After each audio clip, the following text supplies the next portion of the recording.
Bonjour, bonjour, j'espère que vous allez bien. Aujourd'hui, on parle regroupement familial, mais on parle de la catégorie époux et épouse. Donc, je vous explique quelque chose. D'abord, les gens, quand vous faites une demande de parrainage, et automatiquement, vous signez un engagement avec le Canada, le fédéral et le Québec si vous êtes au Québec. Donc, vous signez deux engagements. L'engagement, qu'est-ce que ça dit? Ça dit que vous êtes... vous prenez en charge madame, par exemple si la personne se trouve au Canada, le monsieur qui est résident permanent ou citoyen qui va ramener madame qui se trouve à l'étranger. Vous signez l'engagement, c'est une prise en charge de cette personne en termes de logement, en termes d'assurance, en termes de son adaptation, de son intégration. Vous devez l'aider à la recherche d'emploi.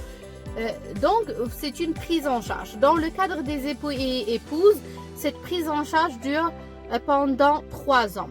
Ça veut dire que vous divorcez, vous êtes entendu ou pas, vous séparez. Dans aucun de ces cas, dans aucun cas, vous soulignez ça, vous pouvez annuler cet engagement. Ça veut dire, si jamais il y a un divorce, ok, vous n'êtes pas bien entendu, vous aviez des problèmes entre vous, etc. Et là, vous divorcez. Malgré que vous divorcez, vous continuez toujours d'assumer votre responsabilité vis-à-vis de la personne. Vous devez toujours respecter cet engagement. L'engagement, ça dure 3 ans. Ça, d'un côté, je voulais que ça soit vraiment très clair ce point, parce que même si, par exemple, madame va aller à l'aide sociale, c'est vous qui va payer. Si madame a une dette quelque part du gouvernement ou quoi que ce soit, c'est vous, monsieur, qui va payer. Donc, toutes les choses qui vont se passer pendant les 3 ans, c'est toujours vous qui payez. C'est pour ça il faut faire très attention de votre choix, il faut choisir les bonnes personnes. Deuxième point, quelqu'un m'a demandé, ma demande de parrainage, elle est en cours. Est-ce que, et puis là, j'ai constaté, j'ai des indices, j'ai constaté des choses qui font en sorte que je peux plus rester avec cette personne. Qu'est-ce que je dois faire?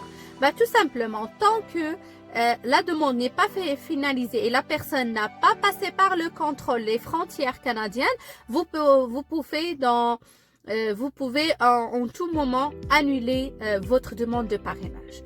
Mais le moment que la personne parrainée a passé par les frontières canadiennes, a passé par le contrôle effectué par l'agent frontalier, à ce moment-là, sachez que cette personne, la personne parrainée, devient résidente permanente. Alors là, il y a une anecdote, il y a quelqu'un qui m'a dit « Ah, mais je sais que je peux vivre avec mon épouse durant 2 ans. Si jamais il se passe quelque chose, je peux la faire retourner dans son pays. » Mais là, ça fait un petit peu rire parce que ça fait vraiment très, très longtemps.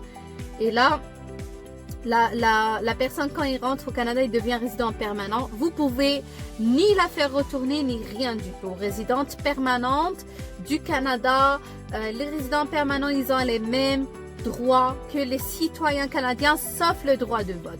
Donc voilà, donc cette loi n'existe plus.